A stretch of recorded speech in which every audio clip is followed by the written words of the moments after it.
as is evident from the posthumous compilation of her diaries and letters produced by one of her daughters, Susan Lowndes. Her wide social circle encompassed at different times Oscar Wilde, Henry James, George Meredith, Hugh Walpole, H.G. Wells and H.H. Asquith. Although she began with non-fiction, she had always longed to write fiction, and no less an authority than Robert Browning commented favourably on her first published short story.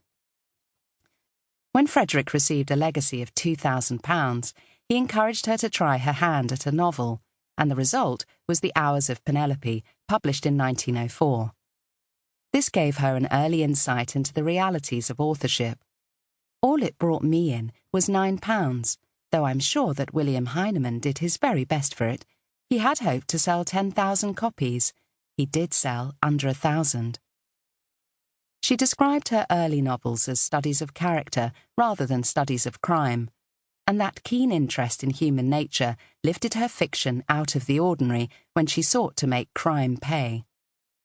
She was fascinated by real-life mysteries, and in 1912 she obtained a ticket to sit in on a high-profile murder trial.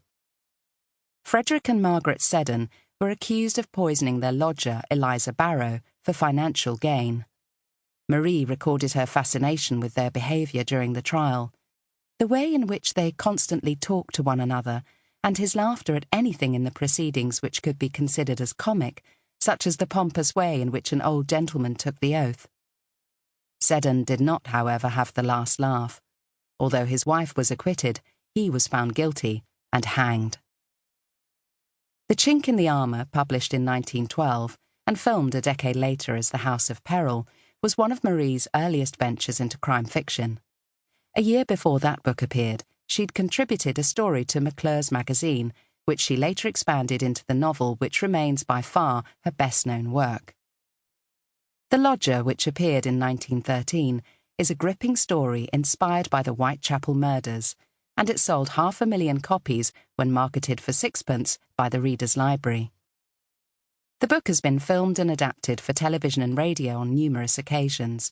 The most famous movie version dates from 1927 and was an early success for Alfred Hitchcock. The Royal Academy of Music commissioned Phyllis Tate to write an opera based on the book, with a libretto by David Franklin, and the result was premiered in 1960. It was subsequently broadcast on the radio, and a CD of the performance is now available. In recent years, the opera has been translated into German. Few crime novels have enjoyed such a varied afterlife over the course of more than a century. Marie continued to switch regularly between fiction, novels, short stories and plays, and different forms of factual writing, memoirs, biographies, a study of the Lizzie Borden case, and a book of noted murder mysteries published under the pen name Philip Curtin. As a crime writer, she remained productive throughout the golden age of murder between the two world wars, but her approach was distinct from that of younger detective novelists such as Agatha Christie, Dorothy L. Sayers, and Marjorie Allingham.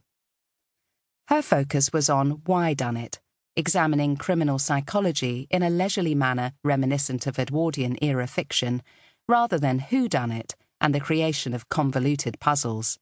That said, she did occasionally venture into detection, creating a detective called Hercules Poirot, who attracted rather less attention than Christie's Hercule Poirot. Letty Linton, inspired by the sensational Victorian trial of Madeleine Smith, was filmed in 1932 with Joan Crawford, although litigation resulted in the movie disappearing from sight. The story of Ivy, originally published in 1927, was eventually made into a film called Ivy. Sam Wood directed, Joan Fontaine was cast in the lead role, and Hoagie Carmichael wrote the theme song. The movie was released in June 1947 and is now regarded as a capable example of film noir.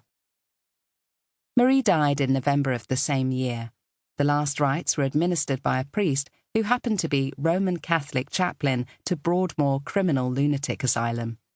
As her daughter Susan noted, the priest had become a friend during Marie's short illness, and it is clear that this was a woman whose talent for fiction was matched by a gift for friendship.